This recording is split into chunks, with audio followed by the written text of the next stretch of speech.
아버지, 은혜를 감사합니다. 한 주간 동안도 하나님의 사랑 안에서 우리가 강건하게 지낼 수 있도록 인도하여 주신 은혜를 감사합니다. 그 은혜를 기억하면서 우리가 하나님을 사랑하는 뜨거운 마음으로 함께 모였습니다. 우리의 예배가 하나님께서 받으시기에 참으로 기뻐하시는 진정한 예배되게 하여 주옵소서. 오늘도 온 땅을 두루 살피시면서 하나님을 전심으로 찾는 자가 어디에 있는가 보시는 그 하나님의 눈과 우리의 눈이 만나는 그런 복된 시간이 되게 하여 주옵소서. 예배를 주님께 맡기옵고 예수님의 이름으로 감사하며 기도드립니다. 아멘. 아멘.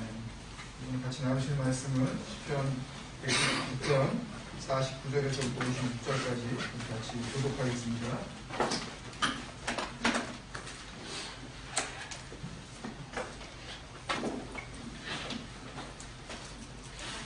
119편 49절에서부터 56절 말씀 찾으셔서 같이 교독하겠습니다.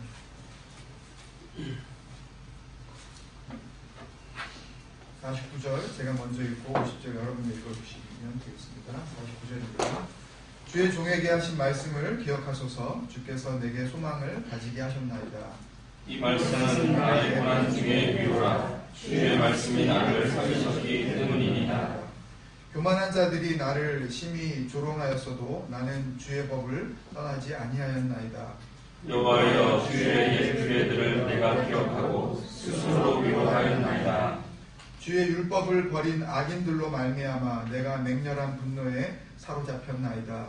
내가 낙뢰된 집에서 주의 율례들이 나의 노래가 되었나이다. 여호와여, 내가 밤에 주의 이름을 기억하고 주의 법을 지켰나이다. 함께요. 내 소유는 이것이니 곧 주의 법도를 지킨 것이니이다. 아멘.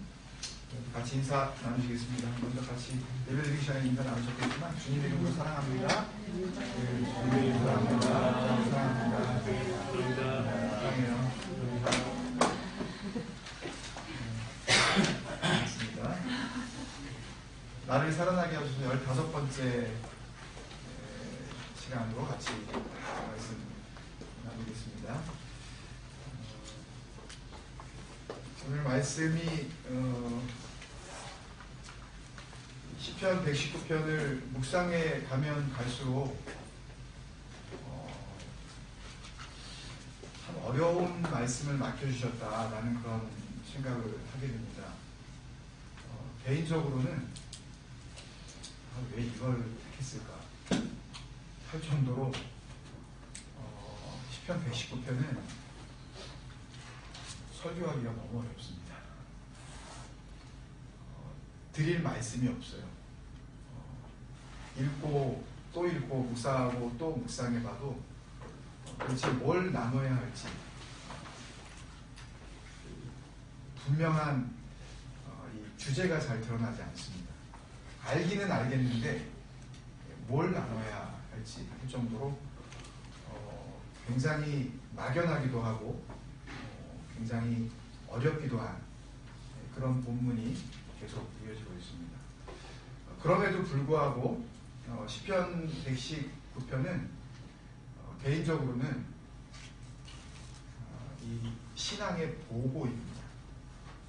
숨겨진 보물섬과도 같은, 그래서 그 숨겨진 보물을 발견할 수 있는 그 지도를 이 시편 119편이 먼저 저 개인에게 주어졌다, 이런 생각을 자꾸 하게 됩니다. 깊이 묵상했어야 합니다. 그냥 뭐 10번, 20번 그렇게 읽어서는 전혀 느낄 수 없는 이 시인의 마음, 또 그 귀한 찬양의 시를 기록하게 한 하나님의 그 뜻, 이것을 발견할 길이 없습니다. 하나님 앞에 전적으로 나의 생각, 조차도 완전히 포기하고 주님 앞에 무릎을 꿇기 시작할 때 그때 겨우겨우 조금씩 힌트를 주시듯이 그렇게 말씀을 열어주시는 그 은혜를 주시는데 너무너무 놀랍습니다. 너무너무 감사하고 이 말씀의 능력을 정말 다른 것이 아닌 그 말씀 자체만으로도 얼마든지 내가 살아날 수가 있구나.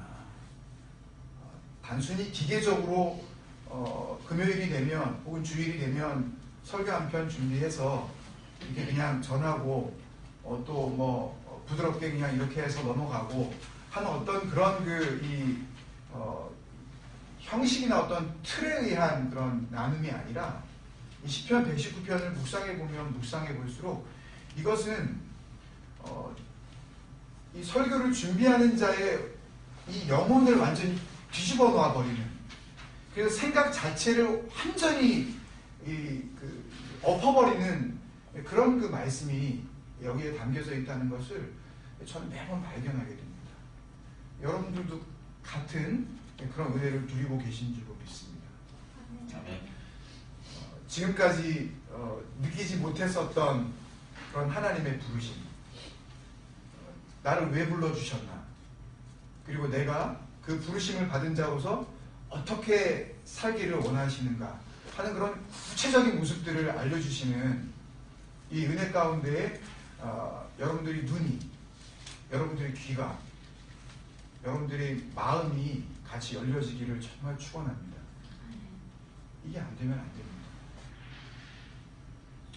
주님께서 이 땅에 오셔서 말씀으로 자신의 하나님 되심을 나타내 주시고, 또 말씀을 통하여서 하나님께서 하나님의 백성들을 어떤 모양으로 부르시는지, 그리고 부르신 자들이 어떤 모습으로 살아가기를 원하시는지, 이런 그 이야기들을 많이 하시는 가운데 주님께서 가장 답답해 하셨던 것은 말을 해도 알아듣지 못하고, 보여줘도 보지 못하고, 들려줘도 듣지 못했던 그런 무리들이 있었다는 것에 대해서 주님께서 그렇게는 안 하셨어요.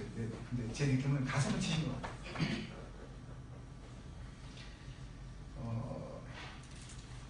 마태복음 잠시만 볼까요? 마태복음 13장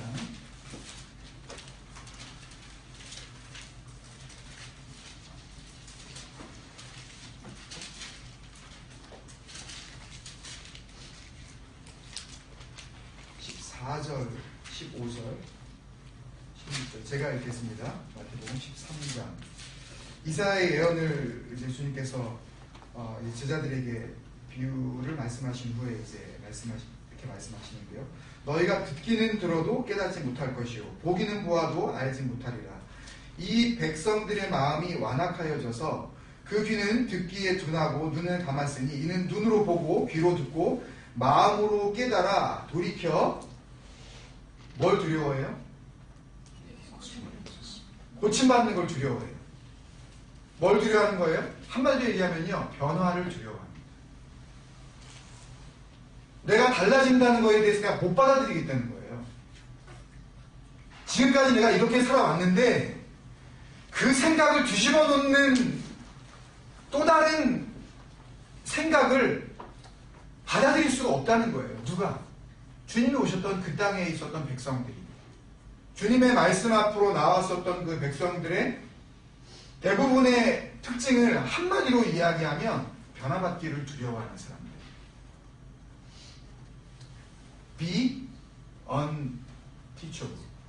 Be unchangeable. 그러니까 사랑받을 수도 없는 거예요. 근데 사랑해달라 그래요. 자기는 가르침을 받지도 않을 거면서, 자기는 변화를 갈망하지도 않으면서 하나님의 사랑을 받고 싶어요. 여러분 정말 주님의 가르침을 받고 싶습니까?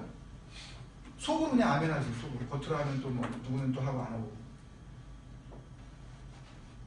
정말 가르침을 받고 싶으세요?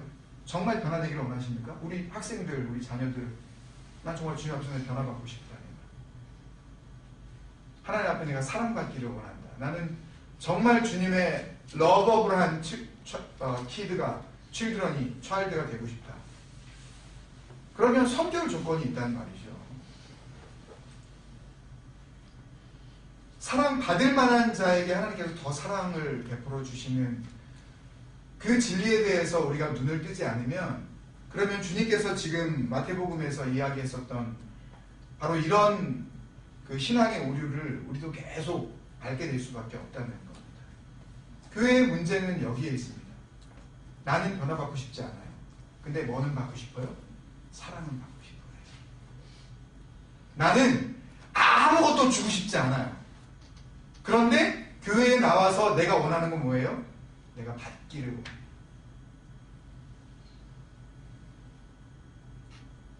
귀한 찬양 드리고 귀한 말씀에 또 풀이를 인도자께서 해주셨는데요. 정말 드림으로서 얻게 되어지는 인간적으로 보면 분명히 손해인데 그 희생을 통해서 얻게 되어지는 유익을 오늘 본문이 우리에게 알려주고 있는 거고, 또 참 감사하고 공교롭게도 토요일까지 이제 끝난 베드로 전설을 통해서 참 어이없는 하나님의 뜻이 한번 나오죠. 베드로전서 3장 17절, 선을 행함으로 고난을 받는 것이 누구의 뜻이라고요? 하나님의 뜻이에요. 아니, 무슨 이런 경우가 다 있나? 내가 착한 일을 했는데 뭐를 당하라고요? 좀 고난당하라. 이걸 2장 19절에서는 뭐라 그랬냐 하면, 전 개역개정 성경에서는 애매한 고난이라고 그랬어요. The pain of unjust suffering. 고난을 당하는데 unjust한 거예요. 내가 당하지 않아도 되는 부당한 서퍼링을 내가 받는 것, 그것이 너희를 향한 하나님의 뜻이라는 게 황당하지 않습니까, 여러분?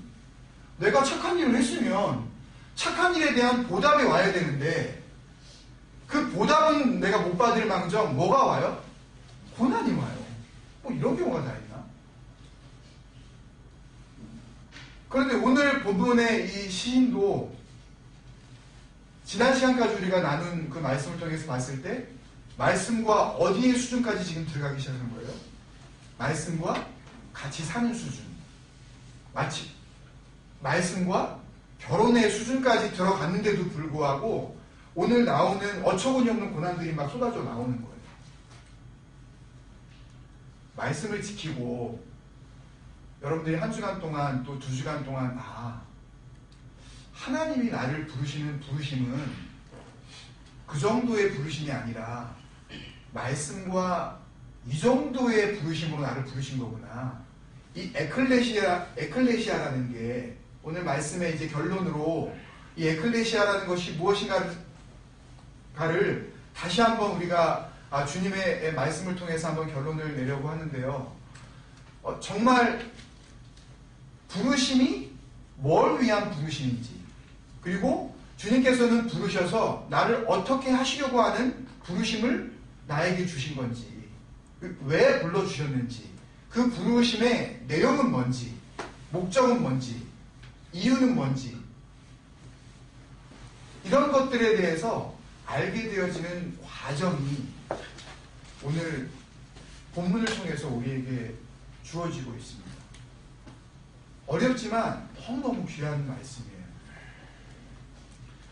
오늘 본문의 말씀을 저는 그래서 그렇게 부제목을 정해봤습니다. 말씀의 결론이기도 해요. 이거를 준비 안 했으니까 기록하시면 좋겠습니다.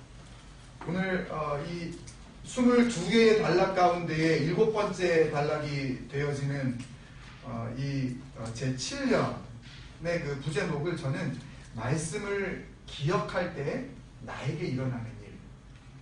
다시 한번요. 말씀을 기억할 때 나에게 일어나는 일. 결론은 위로를 받게 됩니다. 결론은 위로를 받게 돼요. 이 두 명제가요, 이게 굉장한 의미를 담고 있습니다. 단순히 말씀 기억하는 거, 기억해, 내가 그거 알지 내가, 이런 기억 정도 수준이 아니에요. 지금 여기서 얘기하는 기억은 그 정도, 그 말씀 기억나? 이 정도가 아니라고요. 그리고 이 위로도요, 이때 받게 되는 이 위로도, 그래 괜찮아, 그래 힘내, 너 잘할 수 있어, 이 정도의 어떤 인커리지 정도가 아닙니다. 이 위로는. 이 위로는 놀라운 위로예요. 이 위로에 대한 의미를 발견하고 그 은혜를 깨달은 다음에 너무너무 하나님께서 주시는 그 평안 가운데 감격을 누렸습니다. 그 동일한 감격이, 더 배가가 된 감격이 여러분들에게 같이 공유가 됐으면 참 좋겠어요. 네. 오늘 본문이 약속하고 있는 이 위로는 굉장히 의미 있는 위로인데요, 아무 데서나 받을 수 있는 위로가 아닙니다. 이 성경 전체에서 영어로는 comfort 혹은 consolation 이라고 이 해석을 번역을 한 이 위로라는 단어가 영어 성경에는 참 많이 있습니다. 그리고 한국말로도 이 위로라는 이 단어가 참 많이 신구약 성경에 기록이 되어져 있어요. 근데 오늘 시편 119편에 나오는 이 위로라는 히브리 단어 네하마티라는 단어가 나오는데요, 이 네하마티라고 하는 이 단어는 여기에 한 번 나오고 딱 한 군데에 더 한 번 나오고 성경 전체에 아무도 나오지 않습니다. 그리고 신약 성경에 들어서서야 주님께서 이 위로가 무엇인지 다시 한번 우리에게 해석을 해주시듯이 주석을 달아주시고 그렇게 천국복음을 주시는 것으로 주님의 공생애를 시작하고 계십니다. 이 네하마티라는 단어가 어디에 한 번 더 나오냐면요, 욥기서 6장 10절에 딱 한 번 더 나옵니다. 욥기서 6장 10절에 딱 한 번 더 등장하는 이 희귀한 단어, 욥기서 6장 10절을 한번 같이 보겠습니다. 욥기서 6장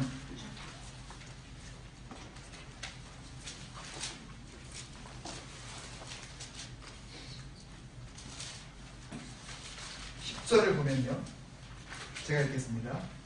그러할지라도, 여기서 그러할지라도 라는 그 욥의 대답은 그 전에 나온 누군가의 이야기에 대한 대답으로서, 만약에 그런 일이 일어난다 할지라도 이 4장부터 시작된 대만 사람 엘리바스가 이야기한, 쉽게 이야기해서 인과응보의 그런 법칙, 무엇인가 욥 당신이 잘못한 것이 있기 때문에 지금 이런 고난을 받는 것이라고 하는 그런 이야기들을 쭉 듣고 난 다음에 지금 대답을 하는 겁니다.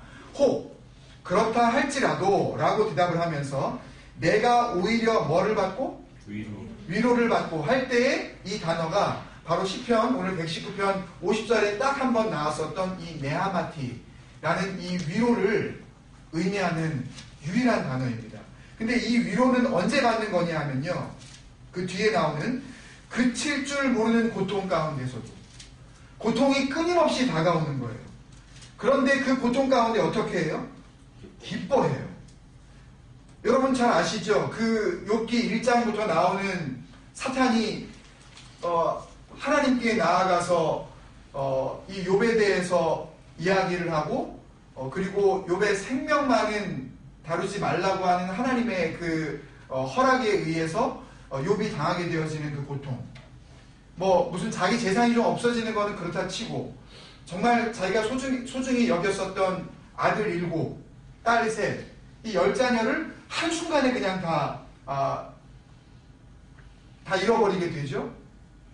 이런 상황에서 자기 몸이나 하나 이게 간수할 수가 있을 정도가 안 되잖아요. 온몸을 막 이제 이 피부병이 돋아서 자기가 이제 막 헌대를 갖다가 기와장으로 북북 긁고 있는데 2장 9절에 정말 그냥 와서 힘들겠다 그냥 지나가는 말로 위로만 해줘도 그나마 정말 좋을까 말까 하는데 아내라는 여자가 와가지고 하는 소리가 뭐예요?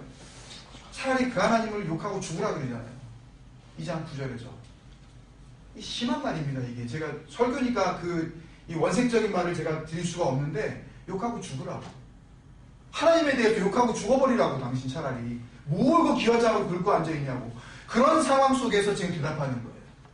이 끊임없이 다가오는 이 고난 속에서 어떻게 한다고요? 와, 이게 되겠어요? 이게 될까요? 그냥 참는 거, 인내하는 거.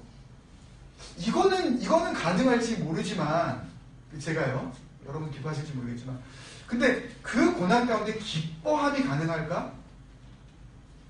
근데 이 기뻐함이 어디서부터 출발된 기뻐함이냐면요, 내가 거룩하신 이에 뭘 거역하지 않았어요? 이 말씀을 읽으면서요, 놀라운 평안을 주셨습니다. 여기에 생명이 있구나. 고난 가운데 내가 기뻐할 수 있는 이유는 다른 데서 오는 게 아니에요. 말씀 그 자체에서 오는 것이 아니라 내가 그 말씀을 거역하지 않음으로 말미암아 얻게 되어지는 위로를. 시편 119편 이 7번째 현 49절에서부터 56절까지에서 얻어지는 이 위로는요, 그때 얻어진 위로입니다. 어떤 상황으로 치닫고 있는지 우리가 같이 한번 나눌 텐데요. 이 시편 119편에 시인이 당했었던 고통이 욥의 고통과 견주어 봤을 때 얼마나 고통이었는지 한번 살펴봐야, 그래야 욥의 고통과 이 시편 119편 시인의 고통을 우리가 비교가 되어지고, 그리고 이 받게 되어진 네하마티라는 놀라운 하나님의 이 위로가 무엇인지 그 의미를 우리가 다시 한번 되새길 수가 있을 것 같아요. 이 놀라운 위로, 이 영어 성경에서는 시편 119편과 달리 욥기에서는 comfort라는 단어를 쓰지 않고 consolation이라고 그렇게 달리 단어를 사용하기는 했지만 히브리 원판에는 똑같아요.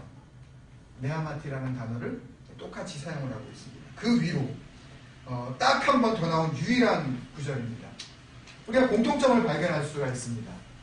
다른 곳에서는 찾아볼 수 없는 이 네하마티라는 특별한 하나님의 위로가 이루어진 이 두 군데 현장에 공통점이 있어요. 두 군데 장소에 같은 공통점이 있어요. 첫 번째 공통점은 뭘까요? 첫 번째 공통점은 고난이라는 게 있어요. 심각한 고통 가운데 있었다는 공통점이 있습니다. 두 번째 공통점은 그 고통 가운데 있으면서도 어떻게 살아요? 말씀을 지키면서 살아요.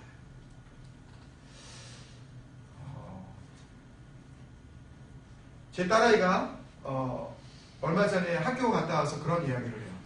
아이들이 자기를 놀린대요. 그리스도인인 것을 알고 자꾸 놀리고 엉뚱한 질문을 하고, 뭐 하나님이 어디 있냐고 그러고 엉뚱한 질문을 한대요. 그래서 이런 질문을 한대요. 하나님이 전지전능하시다면 하나님은 자신이 들 수 없는 돌을 만드실 수가 있냐?